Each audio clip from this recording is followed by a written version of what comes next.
ఇది మిస్ అయితే మీ పేరు ఇందిరమ్మ ఇల్లు లిస్టులో ఉండదంట. ఇంత కష్టపడి నష్టపోకండి.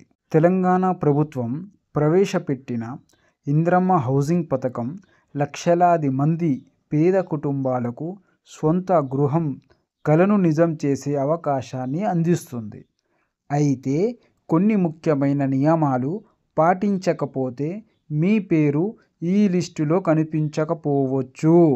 మీ పేరు లిస్టులో ఉండాలంటే తప్పక పాటించవలసినవి: 1.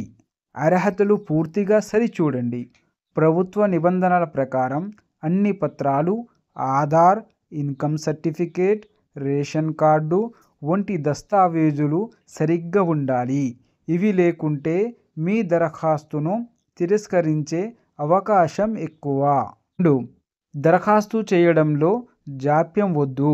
ఇప్పటికే చివరి తేదీ దగ్గర పడుతుంది. చాలామంది అప్లై చేసిన కొన్ని కారణాల వల్ల వారి దరఖాస్తులు అంగీకరించబడలేదు. మీరు కూడా విలంబం చేస్తే మీ పేరు లిస్టులో ఉండదని గుర్తుంచుకోండి. 3. మధ్యవర్తుల మాటల నమ్మొద్దు. కొన్ని మోసగాళ్ళు డబ్బులు తీసుకొని ఇల్లు మంజూరు చేస్తామని చెప్పి ప్రజలను మోసం చేస్తున్నారు. ప్రభుత్వం అనుసరించే ప్రామాణిక ప్రక్రియ తప్ప ఏది నిజం కాదు. 4. సమయానికి వెరిఫికేషన్ పూర్తి చేయించుకోండి. దరఖాస్తు చేసిన తర్వాత గ్రామ, పట్టణ అధికారులు ద్వారా పూర్తి స్థాయిలో వెరిఫికేషన్ జరగాల్సి ఉంటుంది. అప్పుడు మీరు అందుబాటులో లేకుంటే మీ పేరు లిస్టులో చేరకపోవచ్చు. ముందు జాగ్రత్తలు తీసుకోండి. మీ పేరు లిస్టులో ఉండేలా చూడండి. ఇదొక కోలుకోలేని అవకాశం. అధికారులు ఇచ్చిన గడువులోపు దరఖాస్తు చేయండి. అవసరమైన పత్రాలు సిద్ధంగా ఉంచండి.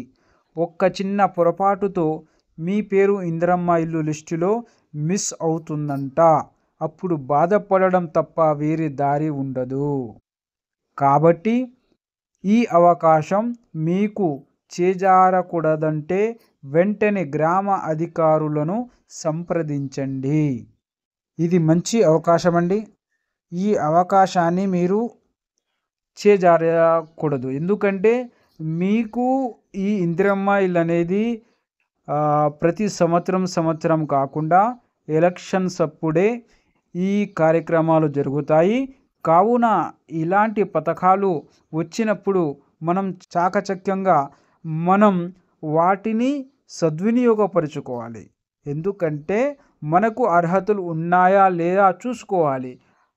మన దగ్గర రేషన్ కార్డు, దస్తావేజులు, ఇన్కమ్ సర్టిఫికేటు, ఆధార్ ఈ పత్రాలు ఉండేలా చూసుకుంటే మనకు చాలా మంచిది.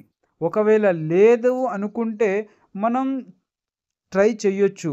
కానీ మన దగ్గర ఉండి కూడా మనం పేదవారిగా ఉండి కూడా మనం అలాంటి సర్టిఫికేట్స్, దస్తావేజులు లేకుండా ఉన్నట్లయితే మన సోమరితనం అయింది. కాబట్టి మనం మన యొక్క దస్తావేజులు సరిగ్గా ఉన్నాయో లేదో చెక్ చేసుకోవాలి. ఒకవేళ లేదనుకుంటే ఆధార్ కార్డ్, వాటి మీద డేట్ ఆఫ్ బర్త్, వాటి మీద అడ్రస్, ఇవి మనం సరిగా ఉన్నాయో చూసుకోవాలి. అదేవిధంగా ఇన్కమ్ సర్టిఫికేట్ అది కూడా మనం తయారు చేసుకోవాలి. రేషన్ కార్డుకు అర్హత ఉంటే మనం రేషన్ కార్డుకు అప్లై చేసుకోవాలి. ఇలాగే కొంతమంది నమ్మిస్తారు, మధ్యవర్తులు అంటారు. మధ్యవర్తుల మాటలు మనం నమ్మకూడదు. వాళ్ళను నమ్మితే మనం మోసపోతాము. మనకు ప్రభుత్వం ప్రతిదీ ఫ్రీగా, ఉచితంగా ఇస్తున్నది. కాబట్టి మనం అప్లై చేసుకోవాలి. ఒకవేళ మనకు అర్హత ఉంటే కంపల్సరీ మనకు ఇందిరమ్మ ఇల్లు అనేది వస్తుంది. ఒకవేళ మనకు అర్హత లేకపోతే ఇందిరమ్మ ఇల్లు రాదు. దీంట్లో ఎటువంటి మధ్యవర్తుల మాటలు మనం నమ్మకూడదు. మళ్ళీ సమయానికి మీరు అప్లై చేసిన తర్వాత వెరిఫికేషన్ కోసం అధికారులు వచ్చినప్పుడు మీరు కంపల్సరీ ఉండాలి. ఒకవేళ లేకుంటే మీ వెరిఫికేషన్ కాకుంటే మీకు ఇందిరమ్మ ఇల్లు అనేది రాదు. ఇలాంటి పొరపాటు మనం చేయకూడదు. చేసినట్లయితే మనం మన అర్హతను పోగొట్టుకుంటాము. మనం వచ్చిన అవకాశాన్ని పోగొట్టుకుంటాము.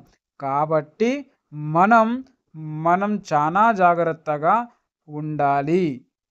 జాగ్రత్తగా ఉంటూ మనం దరఖాస్తు చేసుకోవాలి. మనకు అర్హత ఉంటే మనకు కంపల్సరిగా తెలంగాణ ప్రభుత్వం అనేది ఇందిరమ్మ ఇల్లు ఖచ్చితంగా ఇవ్వాల కాకున్నా రేపైనా సరే ఇందిరమ్మ ఇల్లు ఇవ్వడం జరుగుతుంది.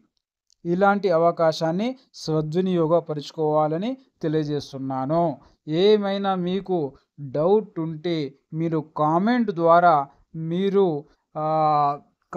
మీ యొక్క ప్రశ్నను అడిగినట్లయితే నేను వాటికి జవాబు చెప్పడానికి ట్రై చేస్తాను.